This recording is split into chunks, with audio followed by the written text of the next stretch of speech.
please, and welcome to the NPC Reviews.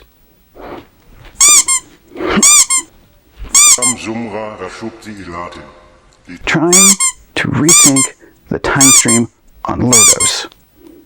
It was really starting to bug me. Wibbly wobbly, timey wimey stuff. Well, yes, but I borrowed some tools from my dad. Could you check it now, please?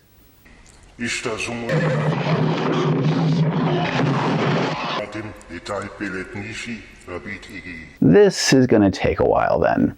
While I work, why don't we check on Parn and people? I'm sure there's a bunch of character stuff happening now that they've managed to adventure their way past the front door of Valis. In today's episode of the Record of Lodoss War, the Desert King. Our story continues with a review of the body damage to the royal carriage. Oh, and a royal welcome for having saved Princess Fianna. You 6 brave souls are truly heroes. Come now and raise your heads up high. No, your majesty. We cannot do so. Woodchuck is not liking being in the presence of so many authority figures, it seems. The king gazes at each of them, lingering on Parn. What's your name? My name? Why, it's Parn, your majesty. Parn. Mystery that we knew was coming. Check it now.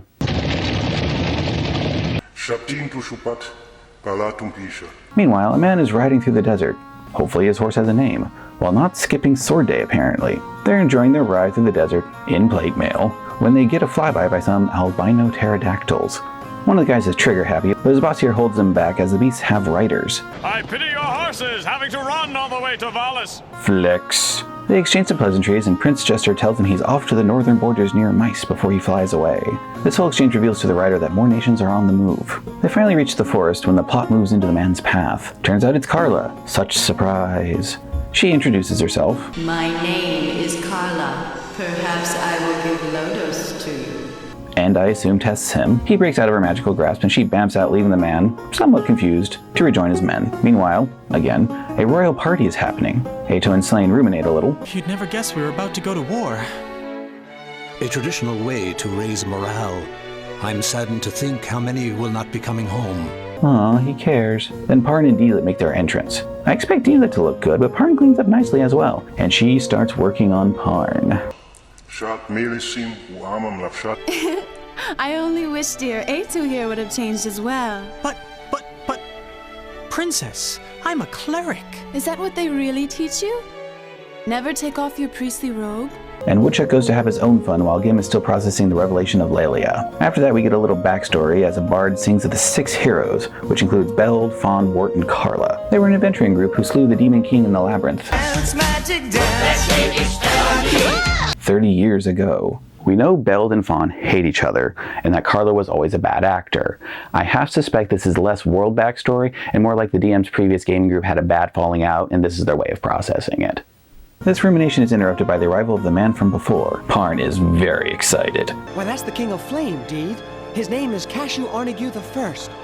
He's the mercenary king who united the Desert Kingdom of Flame using only his sword. Uniting the kingdom by the sword. Not a good thing, but works with the themes of the series. While Cashew strides up the rug, Oshram quite smugly attacks the border of Valis. This armor does nothing! The royal party continues, and Parn is already on the prowl for a new father figure. Aren't you still mourning Captain Chebra? Who? Never mind. Deelit tries to get Parn's attention, but his eyes are glued on Cashew. She doesn't take this well.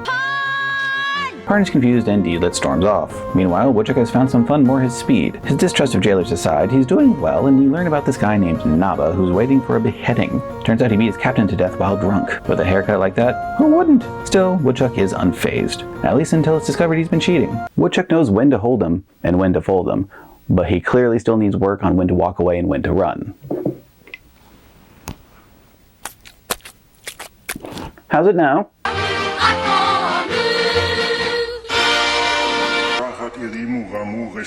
Speaking of Naba, he is released from his improper bindings, and Carla does some rework on his brain.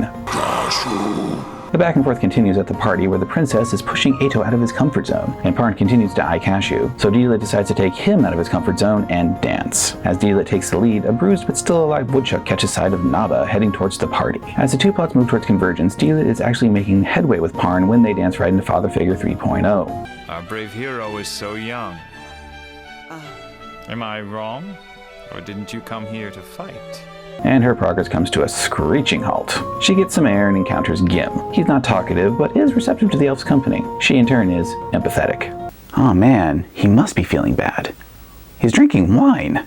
As that bit of inebriated friendship is happening, Naba crashes the party and attacks Cashew. Cashew and Parn assuming their stances, but Parn is unarmed. Luckily, Woodchuck is the reliable sort and provides a weapon for him. Am I the only one who cares about sword safety around here? Parn tries but is outmuscled by Pudding Bowl Head here, but luckily Cashew makes the save. Sword safety! And Naba is put down. Saves the taxpayers' money on the execution, I guess. After the ball, the party is cleaning up, when Deedlit, ever thirsty, pops in looking for Parn. But he apparently earned King Cashew's attention, and they're in the middle of adoption proceedings, training. It's going well, Parn learning how to use his hips, when Carla shows up again. She says she sent the assassin, and Parn spills the deets about her trying to kidnap the princess, after which Cashew refuses. She says, But you take care and watch yourself, because I will be watching you. Why they're surprised when she says she's a warrior, I don't know, but she disappears after some friendly swordplay. With barely time to catch their breath, Prince Jester shows up with news of the attack on the border, and from there we cut back to said border where Ostrom is joining with Beld. The king holds council getting the plot information from Parn and Slain when this guy... Then all may be lost. Geez, it's one border. Don't fall on your sword yet. Then the subject of Carla comes up, known to the Marmo, possibly a legendary witch from the Kingdom of Sorcery, and that the Great Sage Wart might know. As they contemplate who to send to Wart's very hard to reach place, Parn is fidgeting, but managing to keep his tongue. Growth. And Cashew is like, we got an adventurer right here, let's send him and his friends. And the session ends with one more meanwhile as Beld... All Lodoss kneels before me. That still seems a bit presumptuous, but evil emperors, what are you gonna do? And their swords rattle in anticipation foretelling the battle to come. And that should do it. Well, the manual calls for a banana daiquiri, but I don't drink. On to the thoughts. To get this out of the way, this episode has the weakest animation I've seen in the show. Even in standard definition, which hit a lot of the shortcuts they had to go with, it still stands out. Liberal use of moving still frames and close-ups on characters to reduce body animation, it's a bit disappointing. Although this time the mass battle scenes have a bit more substance to them. Guess that's where the budget went. Although with how little they show the mass battle scenes, perhaps they were going for a low-dose war? Get out! Animation aside, this is a character and setup episode. Each of the characters gets some kind of moment. Slain laments those who are about to die. And Ato is an easily flustered cinnamon roll. As for why Princess Fiona pursues him, as a priest he's safe to play with. She doesn't risk any political shenanigans by doing so. Woodchuck shows he's the more down-to-earth sort and is ever dependable, while Leela shows her connection to the other party members, while Gim is processing his recent revelation about Carla. It's good substance to see. We'll get to Parn in a second. As for the setup, we learn other countries are on the move and that Beld and Fawn are moving to their big confrontation. That, or it's just old men rattling their swords at each other. An interesting thing with the old adventurers, though, is that it shows Carla's influence through history and the games they play, what with baiting Cashew into either being her next champion or champion's opponent, setting up the next cycle of conflict once this dance with Fawn and Beld is concluded. Carla's kind of a dramatic ponce, aren't they?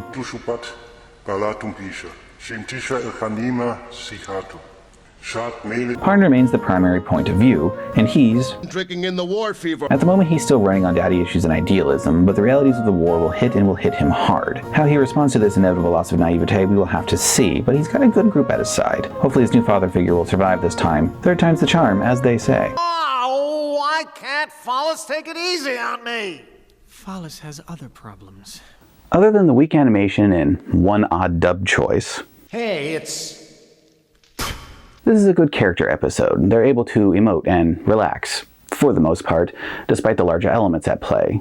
This is the calm before the storm, though. As said, larger elements make their move. Give this episode a watch. It's definitely entertaining. With the temporal stabilization in place, I guess it's time to go to war. Until then, stay safe, my lovelies.